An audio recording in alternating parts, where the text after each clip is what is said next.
Good morning. It is February 1st, 2023, and this is going to be my winter garden update in Cottonwood, Arizona. So, for the garden, I'll take you around and show you a little bit about what's going on, other than cats having a good time. First bed here is cabbages. Now they're just starting to bounce back after the cold. In the winter, they do fine outside all winter long. Here is some artichoke, which is big and strong, and the plan is to figure out how to separate this out and put it into these other two little beds here. Here's one, and then where that giant roselle is over there, that needs to be cleared out.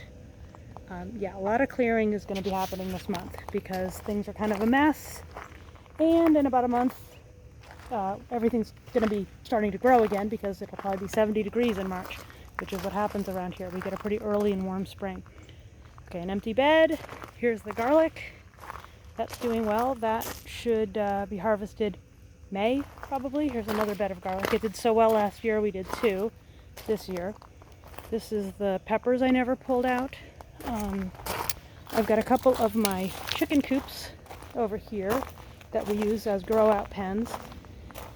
And I'm going to move those two over to this pepper bed and to this empty bed because we have some baby chicks that just hatched, and in about a month we'll need to move them out here. But the nice thing about these little A-frames is I can move them from bed to bed and they fit on here well. This covered bed is some beets that are just sort of starting to come up, and here's another one that needs to be cleared. That was more peppers. Here's one that's starting to grow a few things. There's some kale, there's some more cabbages that I just had leftovers. And let's see, okay, the quail. So this is something different that we did not have last year, or last time I updated anyway. We just put them in October, November. So we built out, I can back up again, this shed into like a little quail containment area. They don't take up very much space. Let's see if I can open. And we just put these extra doors on here for a little protection from predators. We have one big grow-out pen that we built where they started out. So they went from eggs to a brooder with heat and then into this grow-out pen. Then we put breeding pairs or sets up in here. These ones are, see them hopping around in there. These are Coturnix Jumbo Wild Quail. I like this color because they're actually feather sexable. So you know who are the boys and who are the girls when you're separating them out, and that's kind of important. More important than I realized, because in the other breeding set we have Jumbo White. And let's lift this up. They're cute, but I don't know how many boys and how many girls we have here. And the other ways of figuring that out aren't quite as fun as just looking at their feathers. So, anyway, that's what we've got. We hatched these in October. We moved them out here, I think in like November. They've been fine outside with no supplemental heat. We did have to add supplemental light because we've not gotten any eggs, so I'm hoping we get some eggs at some point. But for now, you know, we've harvested a few of the birds. We've gotten no eggs and we're just sort of waiting. And we'll see. I guess this spring will be sort of the determining factor if these are a worthwhile project or not. But that's the quail setup. So let me close this up and move on. Let's go this way. Okay. So the big project that's taking all my time away from actually clearing the garden and doing the things I should be is the orchard, because we have now ordered a bunch of our trees right here. These are all fruit trees. There's 14 of them sitting here waiting to go in, and the orchard area is now totally cleared, totally fenced, and totally ready for trees. So those are going to be going in this month. So maybe I'll be doing an early spring update, hopefully, and I can actually show what these are like in the ground. And then in the spring when they start blooming, that's going to be pretty exciting because everything is still dormant, and that's when you want to plant fruit trees, before they start budding and growing. All right, moving on. Compost. These little bins are working great. lots of chicken poop, lots of quail poop. Outside of the garden beds, again, all of this debris needs to be removed. There's tons of it. I need to put more dirt in here. That's a job I need to get done very soon before all this stuff starts growing back.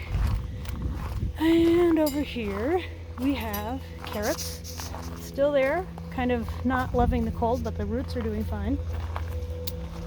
Let's see. Okay, now I warn you, this greenhouse is a disaster. I am planning on a total overhaul of what's going on inside here. The whole thing, there's been a lot of pest problems, scale and weird mold and mildews and, you know, roly-polies and aphids and just you name it, we have it. And so I want to pull everything out of here, sanitize it, and probably start over to a big extent. So this is kind of the before. We'll see how far I actually get with all that. What's happening in here? We got our succulents in here. They actually like it.